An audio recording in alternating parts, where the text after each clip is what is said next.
I think one of the things that's been tremendous about it has been the uniformity of the enthusiastic response at the end of this sort of happy ending of this romantic comedy. That, like, you know, all walks of life, all people, and all different red states and blue states, and wherever we've gone with the film, to see the audience reaction, particularly to the happy ending, you know, I think has been really rewarding for me personally, not even just as a director, but just as a gay person, to see audiences of all kinds, you know, applauding a gay kiss is really powerful, and something that I'm not sure I ever expected to see in a film like this. How about you, Natasha? I agree. I mean, I think that the why now of it, or the it's just a magical, powerful film that resonates with people because it's a story about being authentic and trying to allow the version of yourself that is yours and what you show and how you bridge the two and how do you live your life more authentically. And I think that's why we need it right now, especially in this climate, that authenticity is being celebrated and people are being drawn to it.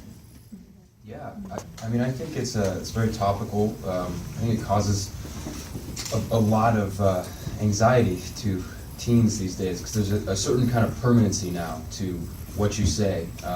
Like if you post something on Twitter or post something on Instagram, that is now representing you for kind of all eternity. Even if it's, you know, deleted, you can get it back. And so I think that people, teens especially, it's already a difficult time. It's a transitional period in your life, and they're being just forced to be hyper self-aware and hyper self-critical at times. And I think it's not always a good thing. I think in a lot of ways it can be very positive in the way that it connects people and the way that you can find communities that you might not otherwise have access to. I think, you know, in certain parts of the country, the message of this film is that you can find people like you. You know, it's not just the people that you're around. You can there's a community for you. So yeah, I don't. It's sort of a complicated issue. It's a double-edged sword. I think it's good and bad. I think people are figuring out how to. The world is still figuring out how to navigate social media, and I think what people are starting to notice is that we latch on to people when they're authentic, and so then kids are like, well, maybe I should be authentic too. Like maybe we don't have to constantly paint ourselves and as these different specific pictures online. Of course, that's still going to exist. It still does, maybe for the majority, but like more and more and more, we're being able to be inspired by people, not just showing the highlights, but expressing when they have anxiety or expressing like their truths. And I think that's an exciting thing for where social media can go, because those posts, like when someone's like being honest, those don't give you anxiety because they don't make you like compare yourself to them. They make you sort of go, oh, it's okay. But there are so many posts that we're used to seeing that do cause that, like, oh, am I not enough? Am I not doing? So it's like, yeah, it is that double-edged sword. I mean, for me, I don't like posting too much. Like, I'm young, my You're friends. mysterious. I'm mysterious. Give them a reason to hit you up and hang out, right? No, but the thing is, like, I don't. People guessing that. You know, I do my thing. You know, I don't like posting too much personally, just because it's weird. It makes me feel. I feel like I have to think about it so much.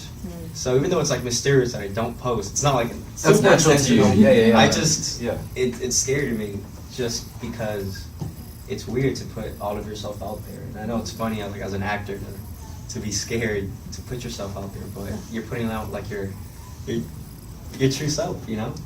And that's I get that. I'll spend like 30 minutes on a caption on Instagram. You know what I The whole mean? thing. Alexandra, I feel like you feel the same way. Oh, 100%. I feel like either I have to share this huge in-depth story and make a post something that is super catered to who I am, and to not feel like it's just another post on a timeline. And yet at the same time, I think that there's something to be said about posts that literally have no tag, no line in it. It's just a picture, you know, and you can take away from it.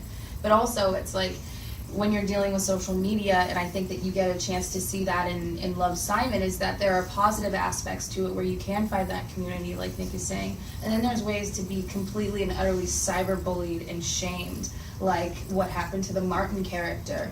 And that's super detrimental. I mean, people are taking their own lives because of stuff like this, and it's pertinent that we not only celebrate the people who share themselves, but take it upon ourselves to not shame people through social media, to not come for them through social media. You know, we all fall into that every now and then where it's drama, but at the heart of it, we just want to have love in this world, and I think that we're trying to start that with this movie. I went to a dance high school. It was so different. I was just Okay, trying to dance George. really good. He's like, point your toe. Well, you're be better. Balls that change. I mean, none. I mean, it's tough. No, I mean, it's a scary thing to do, to not know yourself and then try to present yourself to so many different people from so many different walks of life. Yeah. Everyone's trying to find themselves, and then everyone's being judged because it's such a critical time where at least you make it up to be. Mm-hmm. You feel that everyone is in your business, and maybe it's just them trying to reach out, but there's just like a miscommunication going on at that stage when you're 15, 16, 17, where you just can't be yourself yet. You were born like yesterday. You can't know your whole you during high school. So just I guess be patient. She was not happy, but not in that way. It's because it was gonna come out on her birthday. She was like, "Why are you gonna do your thing? Why are you gonna do my thing on my birthday? It's making it about you." I'm not doing this for you. Yeah, I'm like, no, it's for you. Like, You no. stole her gay thunder. I So still, not cool. but not on purpose. I was like, "Do you like this?" She's like, "No." But I'm kidding. She probably is cool with But it. did this film inspire her? Has she come out since? To more and more people ever since, but I'm sure. I mean, the thing is, I'm doing it for her. So if it hasn't come out yet, so when she sees it, I'll really know. Like, I hope, like, I'll have a real person that I really care about and I can check in with and know how they feel to really gauge. Because at the end of the day, people can talk about how much it changes them, but it actually affects me in my life personally. And that's, at the end of the day, we all care about everything, but there's a selfish desire to want what you want, and I want what's best for, like, my friends. I mean, I would say to hang in there, and that the best version of your life will begin once you find the courage to sort of say who you are, and that and to not hold it against yourself for being ashamed or afraid.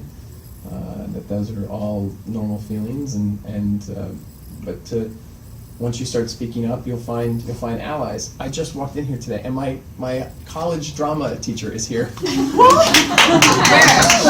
David, stand up, David.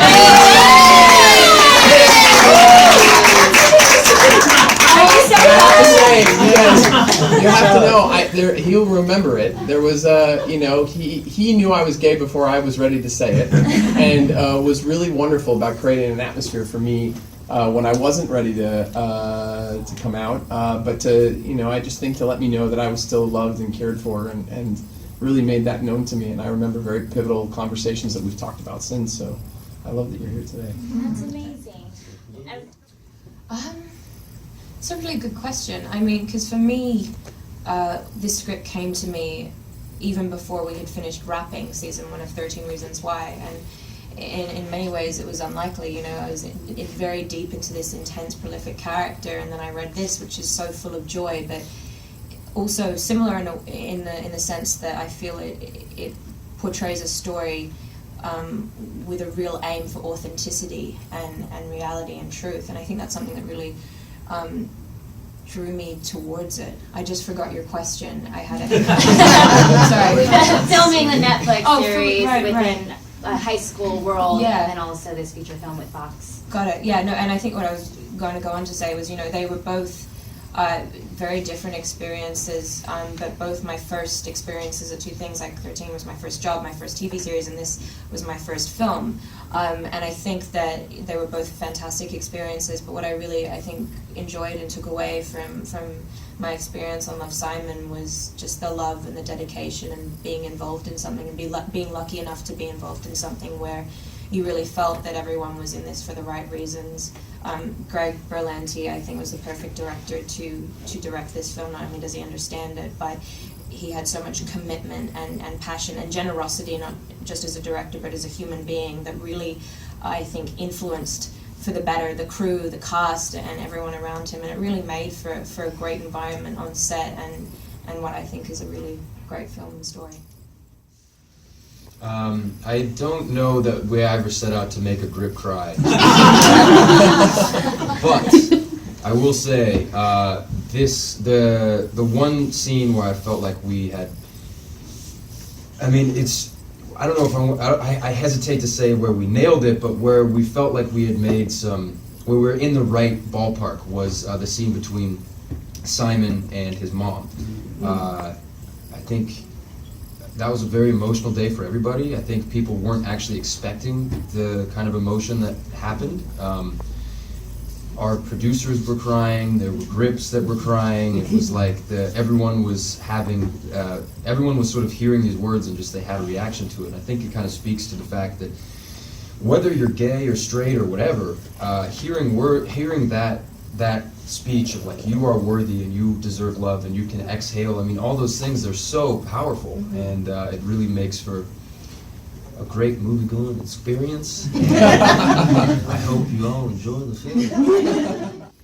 I definitely do. Yes. I cried at many different moments. The more and more I see this movie, the more and more I'm like, I knew it was gonna happen! What is wrong with me? I cried during interviews talking about the film, so. Natasha, you screamed yes too? Yes! I screamed when I read the script, the book, the first screening, thinking about seeing the first screening, thinking about y'all seeing it. Thinking about everybody seeing it. She's gonna cry right now. Yes. Thank you so much. I had really two awesome theater teachers in high school, Miss O'Neill and Mr. Walsh. And in real life, I taught theater in the Bronx for 4 years. And so it's a Venn diagram of Miss Albright and the life I lived.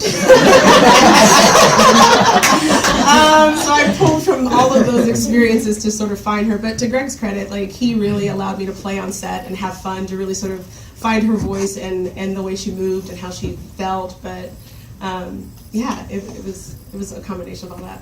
Did you ever pull a student off a table and put him in his place? I pulled many a student off of many a places. But all out of love. I think like the thing that I love about this character and the role is that the theater in high school for me, and even as a teacher, is a home for people who felt like they were on the outside, and it was a safe space, and it was important to me as a teacher to fiercely protect it as a safe space. And so I totally felt Miss Albright, when someone attacks your brood, you become very defensive. And I felt that resonated with me when in playing her, understanding that need to protect and to be not just an ally in theory, but what does an active ally look like? So it was really fun to play her and to really put some kids in their place. Yeah. I think that speaks to John's power as a filmmaker too, is the fact that I grew up watching them, and Greg grew up watching them, and I'm sure that the next generation will grow up watching them, and I think that this falls into that vein really well. Ferris Bueller's Day Off was like a big one for me. That was great. Watched all the time.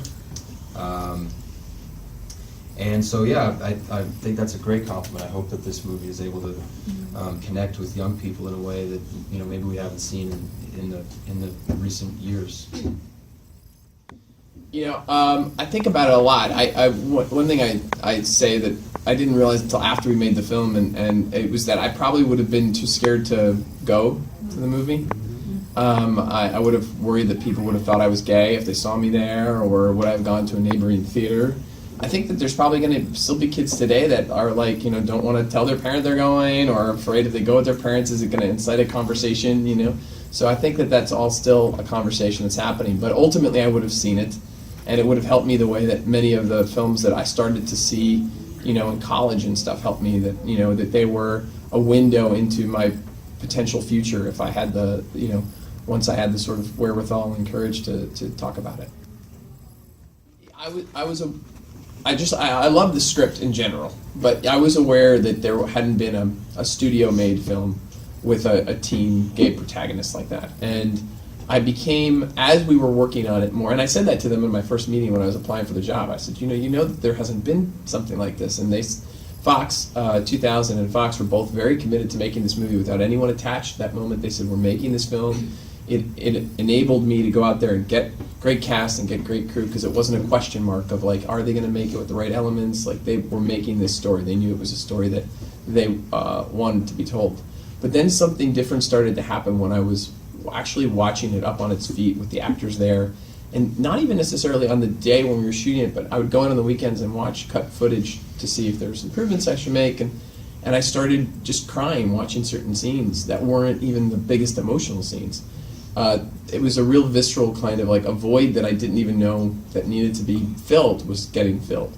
And I wasn't sure if it was just me, maybe I was like too close to it, because I'm so generally hypercritical and sick to my stomach after I see early stuff, because you think, oh, how am I gonna fix that thing?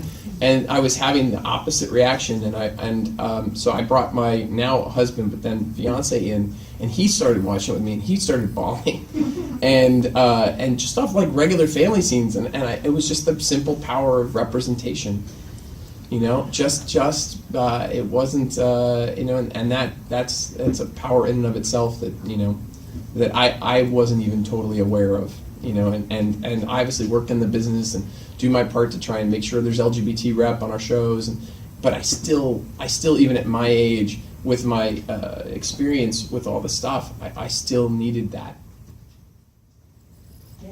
I think that the reaction has been overwhelmingly positive, like Greg said, and it also is it's a cross-sectional enthusiasm, which is really cool. We've been to a lot of different parts of the country. We've been to the South, we've been Northwest, we've been in New York, and pretty much everywhere we've gone, this movie has been greeted with enthusiasm and excitement. All of our screenings have actually been overbooked. There have been people that are so excited that they will show it on a second screen. And like Greg said, they're cheering. I mean, they're laughing and they're crying, and so I think it just speaks to, the power of all these performances and the power of Greg as a filmmaker and a storyteller, and I can't wait for it to be, to get to the next stage, see if there's just as much enthusiasm as it seems like there is. Unless we've just covered, all the fans have seen it now. That's cool. Yeah. They'll come back, they'll bring friends, as we keep telling them. We're like, bring a friend. There are people who are like, I've seen this 3 times, and I'm like, I haven't even seen it 3 times. What do you mean? You're just like, that's great. But usually, the majority of the kids are just grateful. They're just thankful. I mean, we're thankful to have a movie out like this, but it's really nice that that kids are just thankful for it, whether they identify as LGBTQ or not. Everyone knows someone who's going through something very similar, and not only are we creating allies, but we're also instilling a confidence in people to be their best and truest selves, regardless of who they want to make out with. Yeah, I mean, I've even read things on Twitter about some guys coming out from after seeing the pre-screenings, and also doing it in a way that is just like the poster, or and so I think it's a testament to, like Nick saying, the performances, and Greg's told this story in such a beautiful way. It feels real.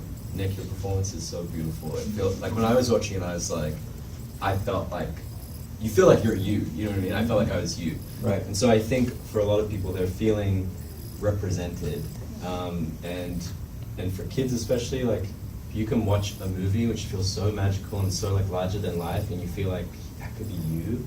There's no greater feeling than that, and this provides that for the world. Question is for Greg. So you are a fan of the DC universe, and I was just wondering, what if you could, with the exception of Keiynan, if you could put them in your TV shows, what would they be? Oh, who would they be? play in the DC universe? Yes. That's a great question. No one's ever asked me that. I know what answer I want. I'm not giving you any Oh, clue. Greg, if you could tell us, I'm so Okay. excited. Please give me. Oh my! I may have to think about that. I think next Jimmy Olsen. Sorry. Okay. I know you're expecting me to give you a superpower. It's all right. Just But it's got that sweet wholesomeness that Jimmy Olsen always had. Alex is already in the Marvel universe, Yeah. so I think I'll get in trouble if I Yeah, and with this catch video. Storm. This is Fox, honey. Stick to Fox.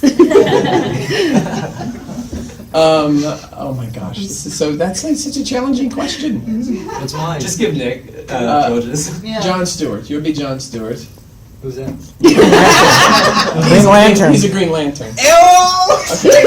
What does he want to be? I was gonna say Beast Boy. Oh, okay. I liked him like as a person being You're cool. following Ryan I'm like Reynolds' looking at you footsteps. like, what? What was he Beast Boy? He was Green Lantern. I keep giving people characters without That was his powers. first movie. Yeah. No, Before really? I'm a Deadpool. Lois Lane Deadpool quality, now. Catherine. Deadpool. A Lois Lane quality. I'm Lois staying in the Lane. Superman universe. I see what I was saying. Penguin.